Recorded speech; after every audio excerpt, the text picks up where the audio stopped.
about acid-base homeostasis and imbalances. So we know that normal blood pH ranges from 7.35 to 7.45. A high pH, which suggests that it's alkaline, suggests that there are too few hydrogen ions in our blood solution, so it's not as acidic. A low pH indicates it's acidic, and this comes from an excess of hydrogen ions. Okay? So a normal blood pH is 7.35 to 7.45. So if someone had a blood pH of 7.34, then that would be on the acidic end of normal, right? Or if someone had a blood pH of 7.6, that would be on the basic end of normal. And death can occur if pH falls below 6.9 or above 7.8. So we see that our blood pH needs to be tightly regulated within a pretty narrow range, but these are sort of the fatal levels of blood pH, right?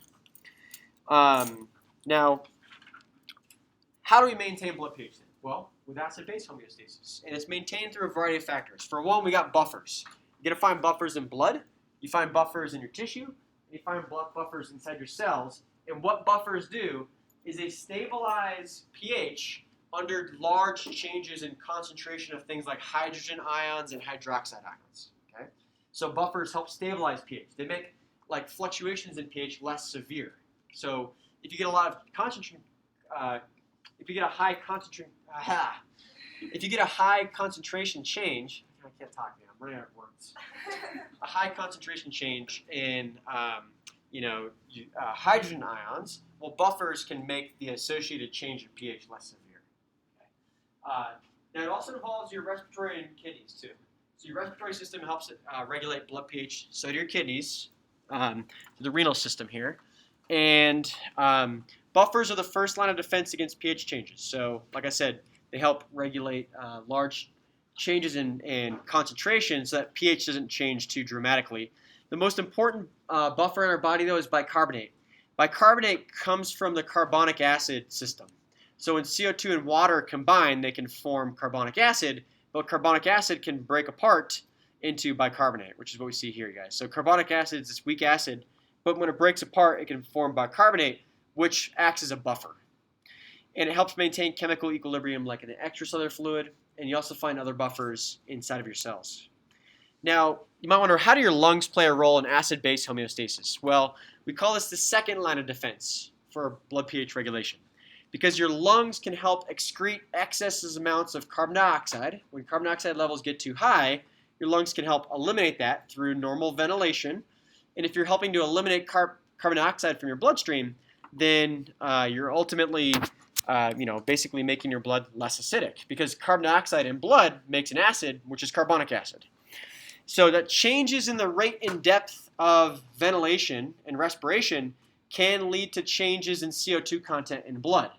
So if you start hyperventilating, then you're going to help eliminate a lot of carbon dioxide from your bloodstream, right? And if you're removing a lot of CO2 from your bloodstream, then you're removing that acid from blood, and so you're making your blood less acidic.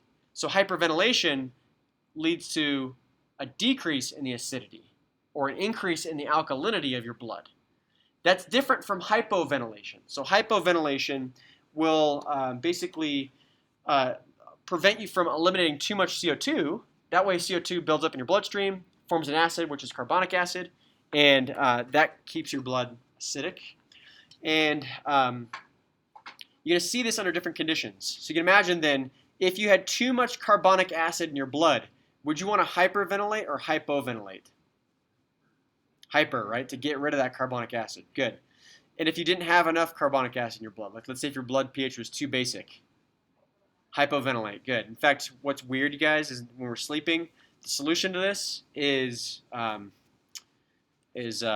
You just stop breathing. So if your blood becomes too basic while you're asleep, you just stop breathing, and you don't breathe until your blood pH gets to a normal range, and that's when you start breathing again.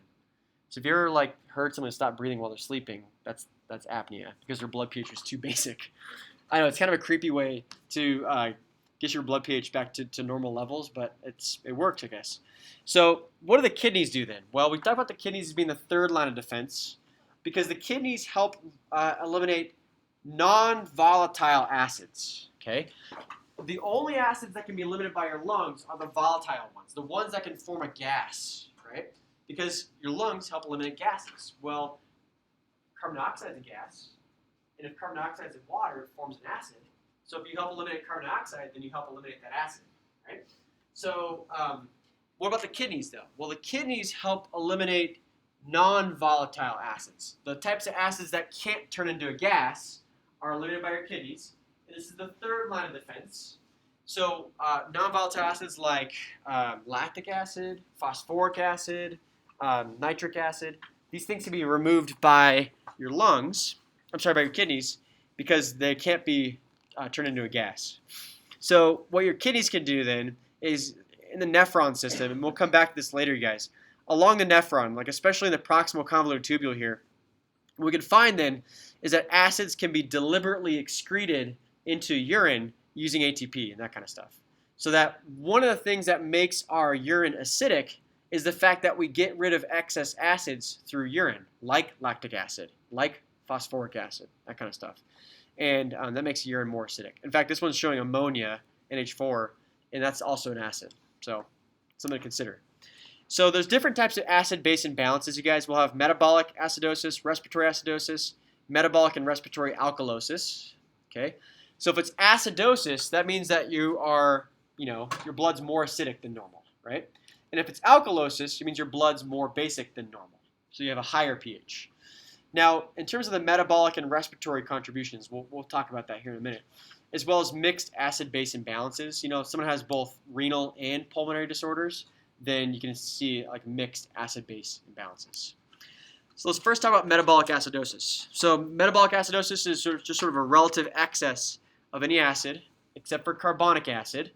And these are acids that are the byproduct of metabolism, hence the name metabolic acidosis. So we know that if your muscles are really active, you can produce a lot of lactic acid.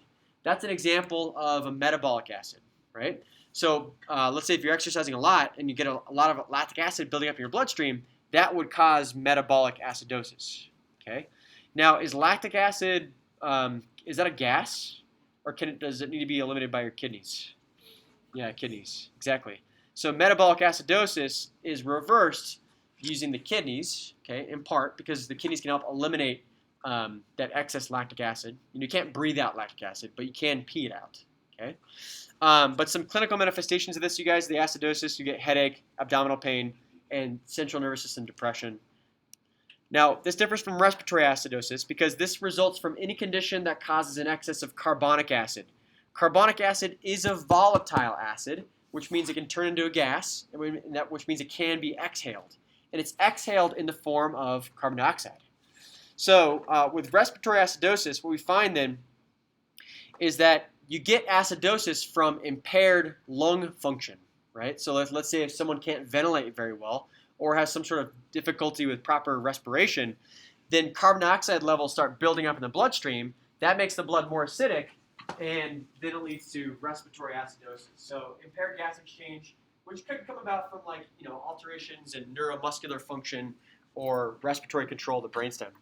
The clinical manifestations of respiratory acidosis include things like headache, tachycardia, and different neurological abnormalities like blurred vision, tremors, vertigo, disorientation, and sleepiness, right? Somnolence.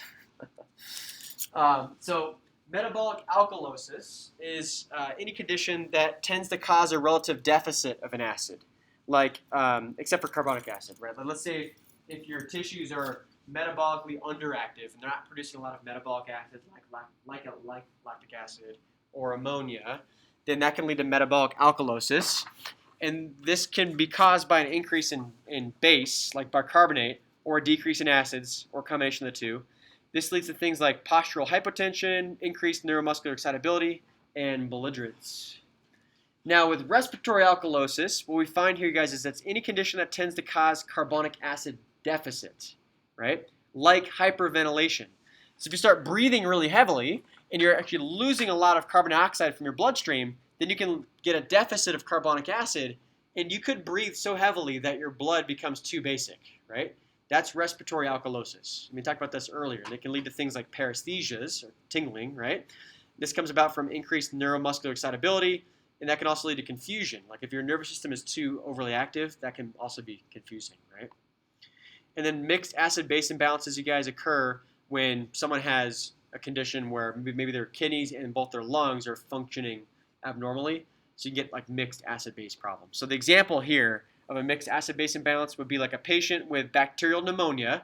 So they have difficulty with ventilation, right? If they had bacterial pneumonia, what would that cause? Respiratory acidosis or respiratory alkalosis? Bacterial pneumonia. It'd be acidosis. Because if they had bacterial pneumonia, they can't ventilate really well, right? Which means CO2 is going to build up in their bloodstream. So that bacterial pneumonia can cause respiratory acidosis. And what if they had like really severe diarrhea and they're losing a lot of base in the diarrhea? Yeah, that can lead to metabolic acidosis. Too much metabolic acids building up in the bloodstream. So this can lead to a very low blood pH, right? It's a mixture of these problems.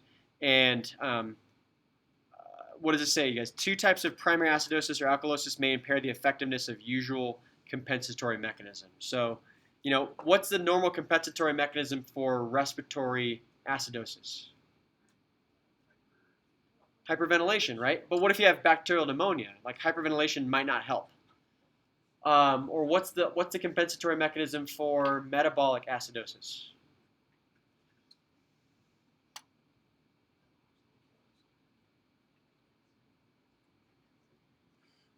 Yeah, you can excrete more lactic acid in your urine.